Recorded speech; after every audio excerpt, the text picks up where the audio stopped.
TARS is a groundbreaking AI agent that can take full control of your computer or even your phone, navigating and performing tasks step by step on its own. If you've been keeping up with advancements in AI agents like Anthropic's computer use or OpenAI's operator, TARS takes things to an entirely new level. It comes in two main versions, one with 7 billion parameters and another with 72 billion parameters. The model is trained on a massive dataset of approximately 50 billion tokens and was developed through a collaboration between ByteDance and Tsinghua University. It's designed to run on your PC or Mac and can handle a wide range of tasks, from booking flights online to installing extensions in software like Visual Studio Code. Unlike traditional AI systems that provide text-based responses, TARS actively controls the graphical user interface, GUI. For example, if you ask it to find round-trip flights from Seattle to New York next month, TARS will open Delta's website, fill in the flight details, select the correct dates, filter by price, and even navigate the site as needed. While performing these tasks, it displays a side panel that explains its thought process step by step in real time. Essentially, it's like having an incredibly intelligent personal assistant that operates your machine while you watch it work.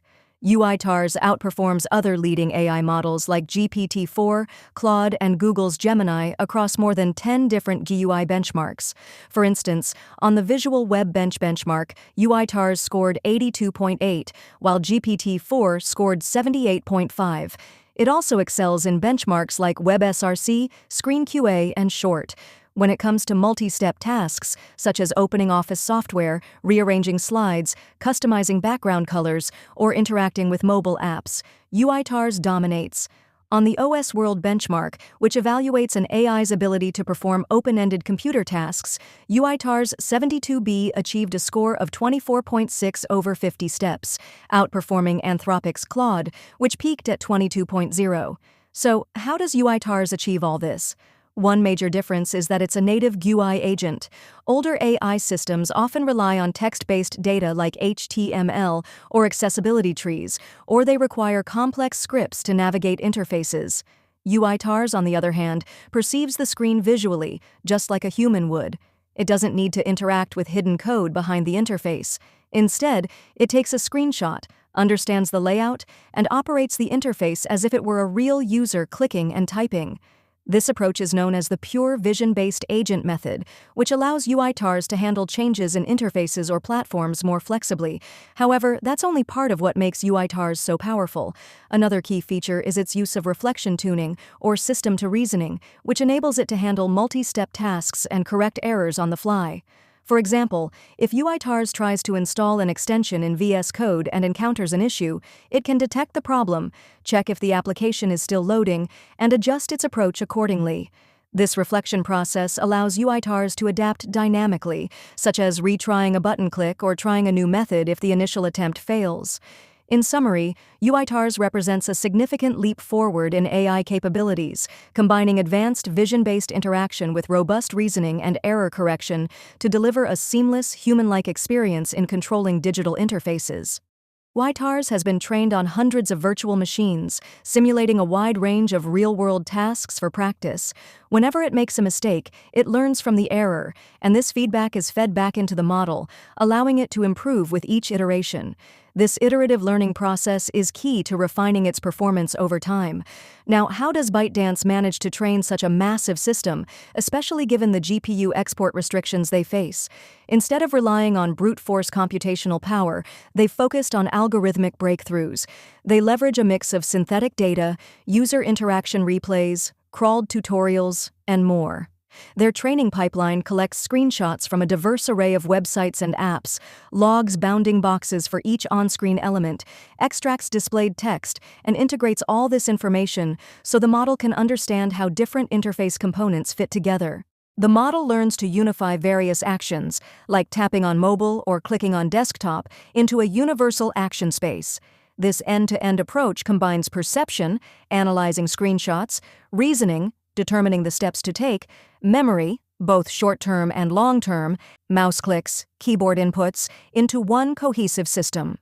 The memory component includes short-term memory for immediate tasks, such as tracking which step it's currently on, and long-term memory encoded in its parameters, derived from historical interactions. This allows TARS to reason through tasks, like realizing it needs to open the settings panel first, or recalling past attempts to adjust its approach. TARS is designed to mimic both System 1 and System 2 thinking. System 1 is fast and intuitive, like recognizing a save icon and clicking it immediately. System 2, on the other hand, is methodical and reflective, involving multi-step planning, trial and error, and problem-solving. This dual approach enables TARS to handle tasks efficiently while also adapting to complex challenges.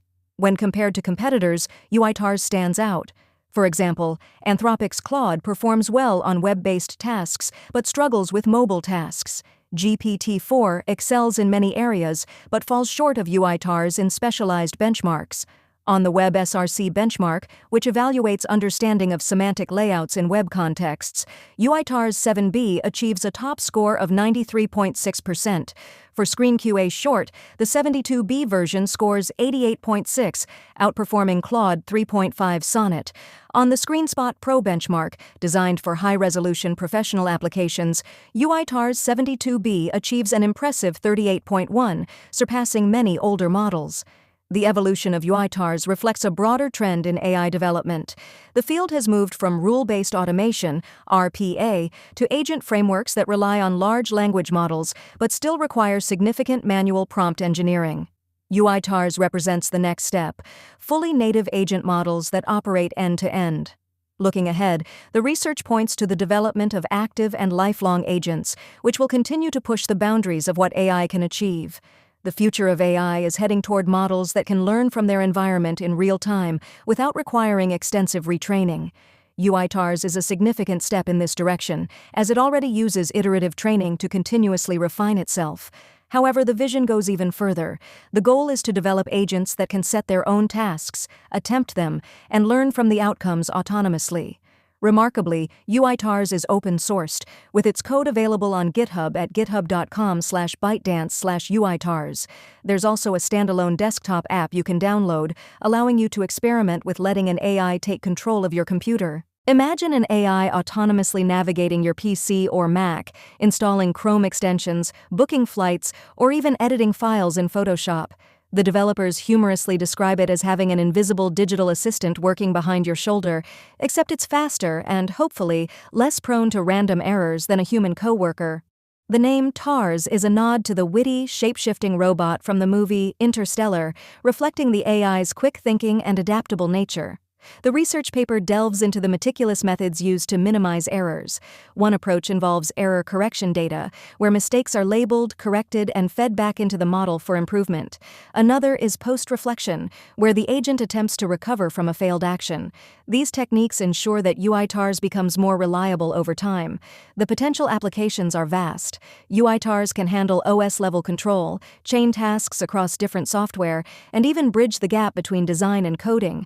Some envision combining multiple AI agents, like TARS paired with a coding AI, to manage entire workflows, from writing code to deploying it. ByteDance is clearly pushing the boundaries, demonstrating that AI can be deeply integrated into everyday computing. This progress also raises questions for companies like Apple, which has yet to release a native AI capable of operating seamlessly across iOS and macOS. In summary, TARS represents a major leap in AI capabilities. It's not just a conversational model, it's an AI that can actively control your computer. It outperforms leading models like GPT-4, Claude 3.5 Sonnet, and Google's Gemini across web and mobile benchmarks. By combining reflection tuning, iterative training, and a massive dataset of screenshots, TARS unifies perception, reasoning, memory, and action into a single powerful system. For those interested in hands-free computing, TARS could revolutionize both personal and professional workflows. And since it's open source, developers can customize it or create new tasks. In essence, AI that can handle your emails, manage apps, or even create PowerPoint presentations is now a reality. If you're curious, check out TARS and see what you think. Thanks for reading, and I'll catch you in the next update.